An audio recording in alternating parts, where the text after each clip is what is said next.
we are discussing about the nerve blocks. So prior to the nerve block, we should know the location of nerves of different region.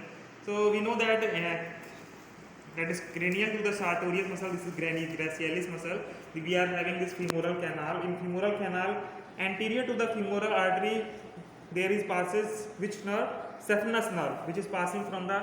This is the femoral vein which is passing behind the femoral artery. So in this position, then after that, this femoral artery is inserted this point inside that muscle supplying to the hind limbs.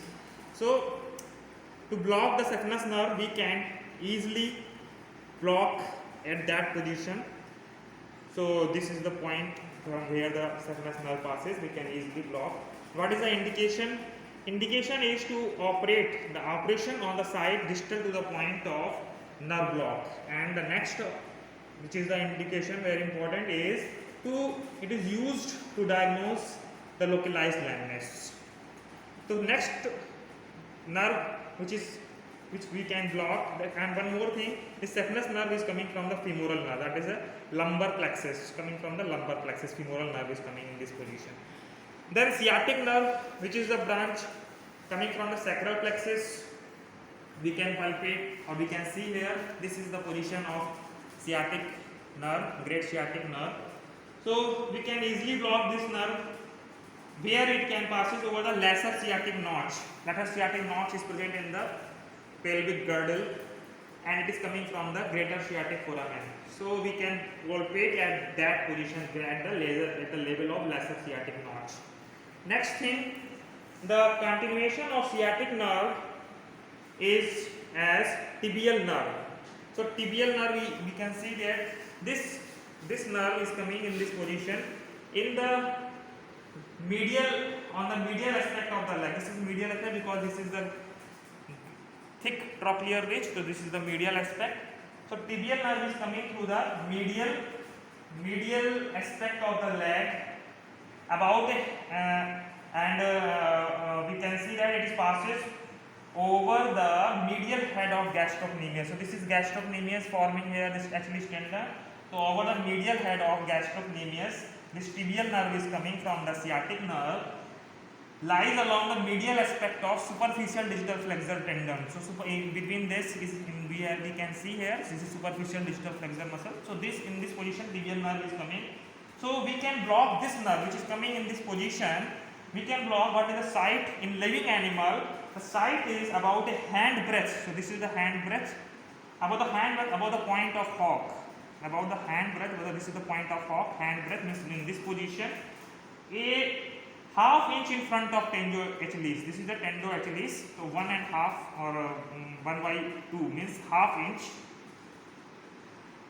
In front of tendo achelis, we can give the anesthetic injection to block the tibial nerve.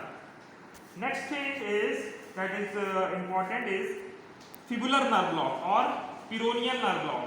So peroneal nerve block, we can block this nerve very easily because peroneal nerve is passing.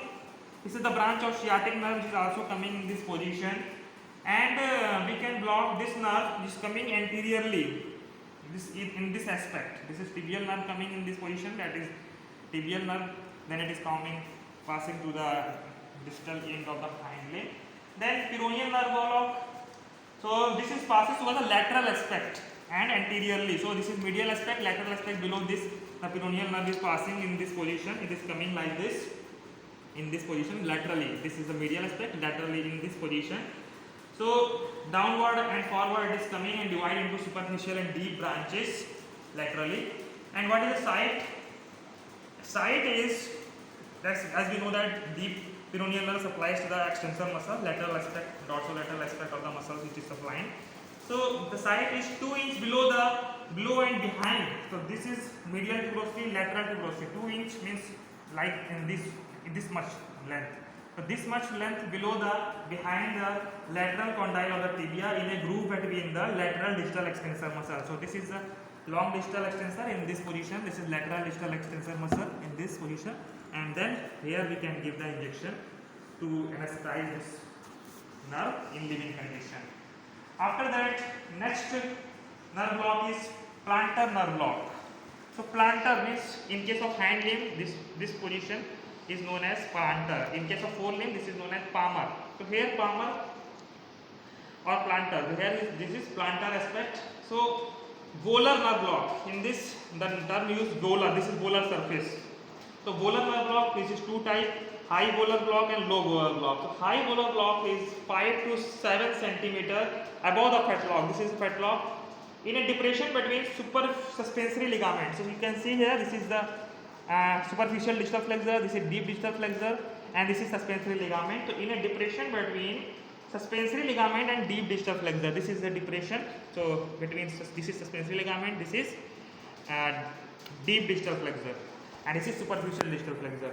So 5 to 7 centimeter above the point of fetlock in a depression between superficial suspensory ligament and deep distal flexor on both on medial and lateral aspect. So 5 to 7 centimeter means this much above this, both on this side and this side. This is high volar block. And low volar block midway between the fetlock. This is fetlock, this is the coronate. This point, this region is called coronate.